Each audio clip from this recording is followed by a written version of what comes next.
Praise the Lord. தேவனுக்கு மகிமை உண்டாவதாக. ஆண்டவரும் இரட்சகருமாயிருக்கிற இயேசுவின் இணையற்ற நாமத்தினாலே உங்கள் யாவரையும் இந்த கால வேளையில் வாழ்த்துகிறேன். இந்த நாளுக்கான தேவனுடைய வார்த்தை சங்கீதம் 119 அதிகாரம் 113 வசனம். வீண் சிந்தனைகளை நான் வெறுத்து உமது வேதத்தில் பிரியப்படுகிறேன்.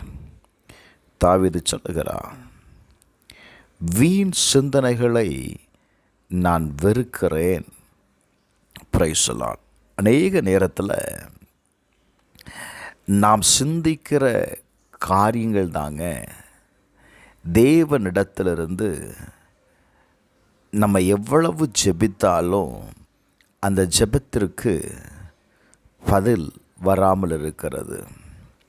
அநேக நேரத்தில் நாம் யோசிக்கிற காரியங்கள் தான் நம்ம வாழ்க்கையில் நடக்குது பாருங்களேன். என்ன காரணம் அப்படின்னா, நம்ம ஜெபித்தாலும் தேவனை சார்ந்திருந்தாலும் நம்முடைய சிந்தையில் இருக்கிற எண்ணங்கள் தான் அது என்ன செய்கிறது, அதை விட எந்த காரியத்தை நீங்கள் யோசிக்கிறீங்களோ அதுதான் உங்கள் வாழ்க்கையில் நடக்கும் பாருங்கள். அதனால தான் தாவீது சொல்லுகிறான், நான் வீண் சிந்தனைகளை நான் வெறுக்கிறேன். இப்போது அந்த இடத்துல அவன் சொல்கிறான், நான் தேவனுடைய வார்த்தையை நான் வைக்கிறேங்கிறான். ஹல்லேலூயா. காரணம் என்ன தெரியுமா? அநேக நேரத்தில் நம்ம வீண் சிந்தனையினால் ரோமர் 1:21 நீங்கள் வாசிச்சிங்கன்னா தெரியும், தங்கள் சிந்தனைகளினாலே வீணர் ஆனார்கள் என்று எழுதப்பட்டிருக்கிறது. அப்போது நம்முடைய சிந்தை ரொம்ப முக்கியங்க.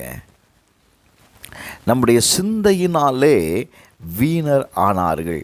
இன்றைக்கு அநேக காரியங்கள் நமக்கு எதிர்மறையாய் நடப்பதற்கு காரணம், அநேக காரியங்கள் வீணாய் போவதற்கு காரணமே நம்முடைய சிந்தை தாங்க.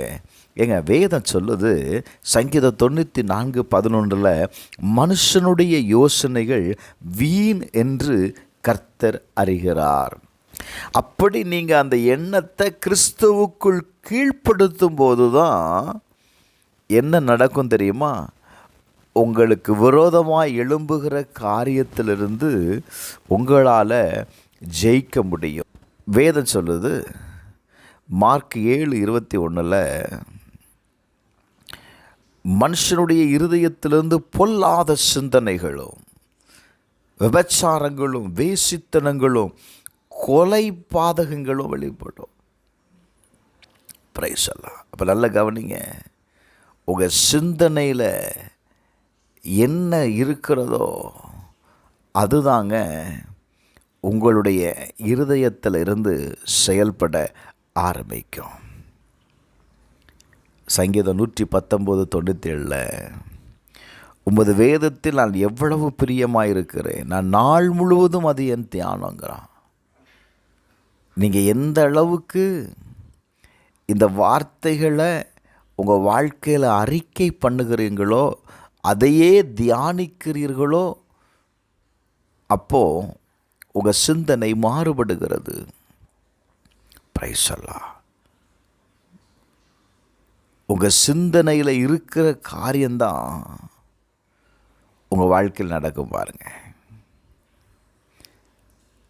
இன்றைக்கு இந்த கால வேளையில் உங்கள் வாழ்க்கையில் எதிர்மறையாய் வருகிற காரியங்கள் என்ன?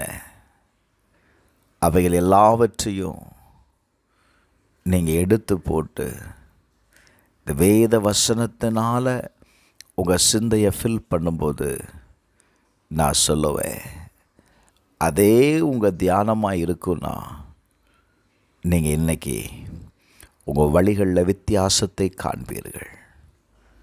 ஒரு ஜெயத்தை நீங்கள் காண்பீர்கள். எல்லா எதிர்மறையான காரியங்களையும் உங்களால் ஜெயிக்க முடியும். ஜெபிப்போமா? எங்கள் பரலோக பிதாவே, இயேசு கிறிஸ்துவின் நாமத்தினால ஆண்டவரே, எங்களுடைய யோசனைகள் வீண் என்று நீர் அறிந்திருக்கிறேன். எங்களுடைய யோசனையின்படி நாங்கள் நடக்காமல் கர்த்தர் எங்கள் மேலே வைத்திருக்கிற தேவ திட்டத்திற்கு ஒப்பு கொடுத்து அவைகளில் நாங்கள் நடக்க எங்களுக்கு கிருபை செய்யும். இயேசுவின் நாமத்தில் ஜெபிக்கிறேன் பிதாவே. ஆமேன், ஆமேன்.